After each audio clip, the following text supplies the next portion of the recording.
اس کے اندر آئی ہے۔ تیسرا گناہ نافرمانی کا ہے، خدا کے اختیار سے سرکشی کر گیا، یعنی آگے بڑھ گیا۔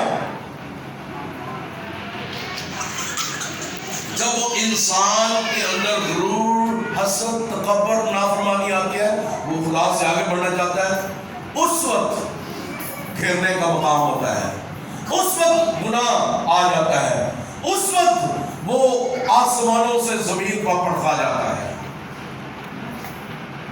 اور پھر وہ اپنے اختیار سے محروم ہو جاتا ہے۔ یہ تیسرا گناہ اس سے ہوا۔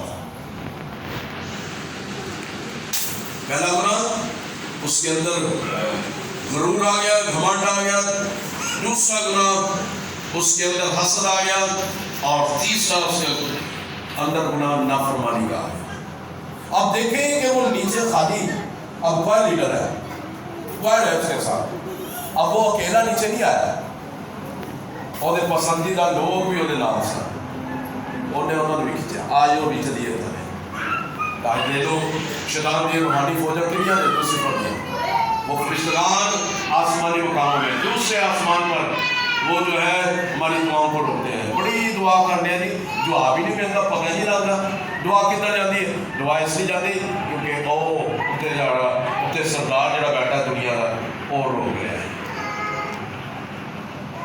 وہ ڈرایا گیا ہے، لیکن وہ پورا بدلہ لے رہا ہے کہ خدا تک لوگوں کو پہنچنے نہیں دے۔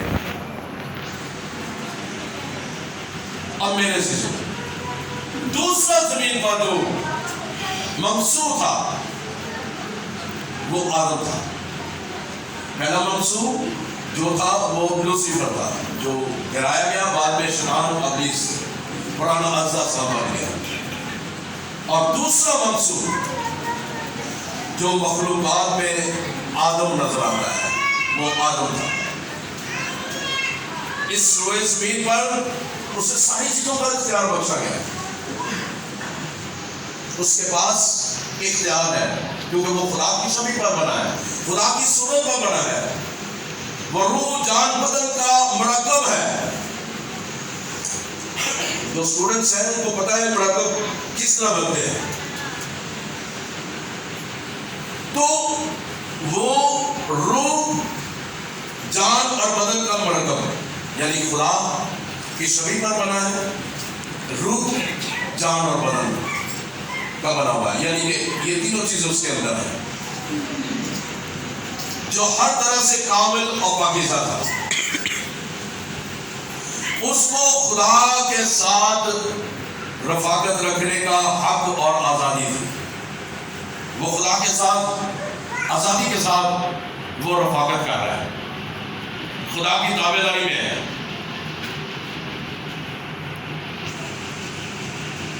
اس کے پاس پرستش کرنے کی بھی قوت تھی، اس کے پاس اختیار تھا۔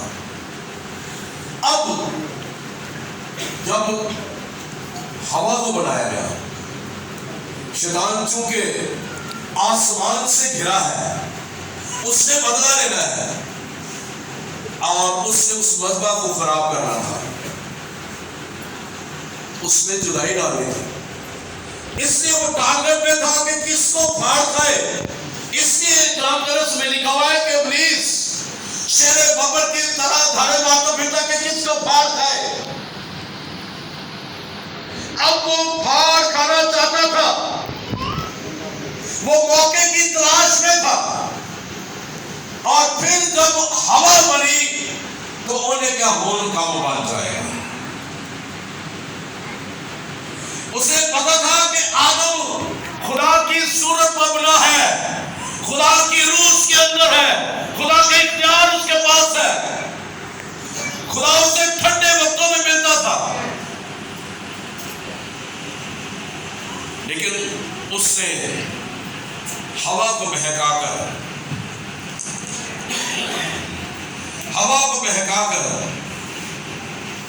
گناہ کروا دیا، اور اس مذبح پر سے خدا جو ہے، خدا نے ان کو وہاں سے جدا کر دیا۔ ان کے اندر جدائی آ گئی، خدا سے وہ دور چلے گئے.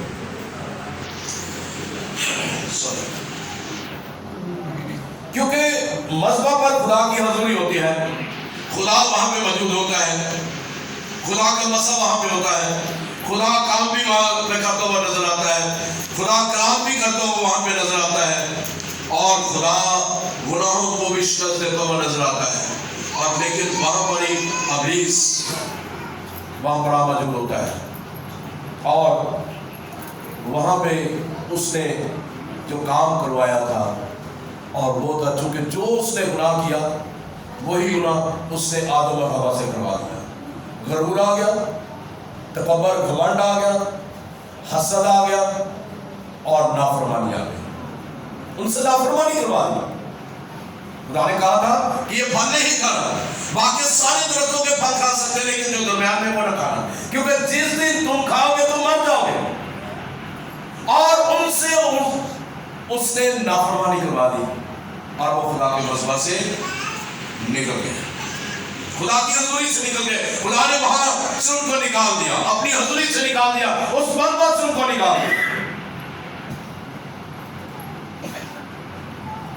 اس مذبح سے وہ جگہ کو چھین لیا گیا، اسے ان کو سزا دی گئی. آدم کو کہا کہ تو ساری عمر خون پسینے کی کمائی کھائے گا، محنت کرتا جائے گا، خون پسینے کی کمائی کھاتا جائے گا. اور عورت سے کہا کہ تو ساری عمر درد کے ساتھ اپنے بچوں کو جنم دے گی.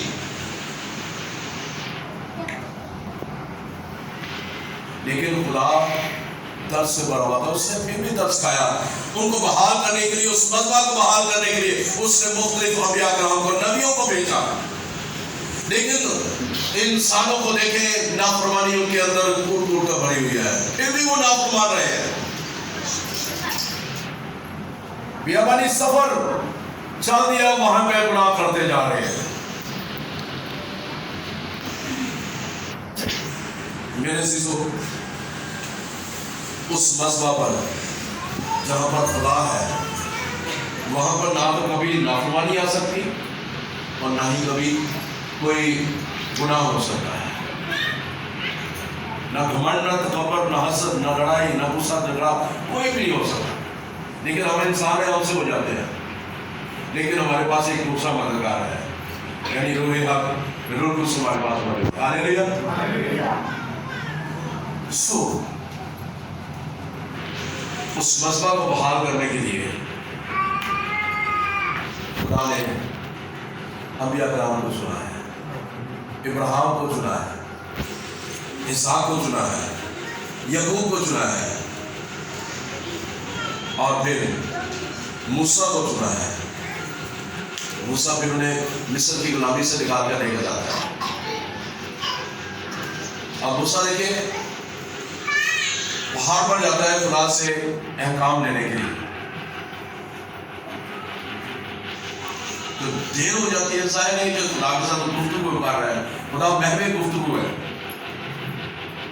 لیکن نیچے ہارون کاہن ہے، وہ کاہن کو کہہ رہے ہیں موسیٰ نے نہیں آنا، وہ مر گیا ہے. کتنے گیا تیرا خدا؟ ہمیں بچڑا بنا کر دے، ہم اس کی پوجا کریں، کیونکہ یہی ہمیں ادھر سے مصر کی غلامی سے لے کر آیا ہے.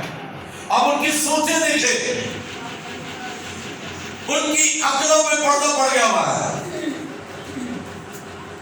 وہ سوچ دیکھتے ہوئے بھی نہیں دیکھتے، سنتے ہوئے بھی نہیں سن رہے. حقیقی خدا کو انہوں نے چھوڑ دیا ہے.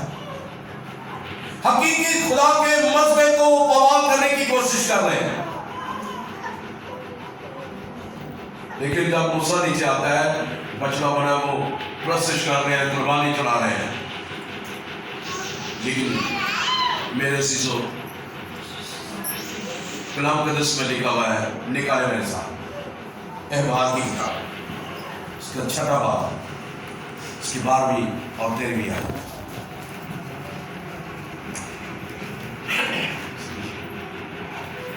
احبار 6واں باب 12ویں اور 13ویں آیت. ہاں جس نے نکالی ذرا پڑھ دے.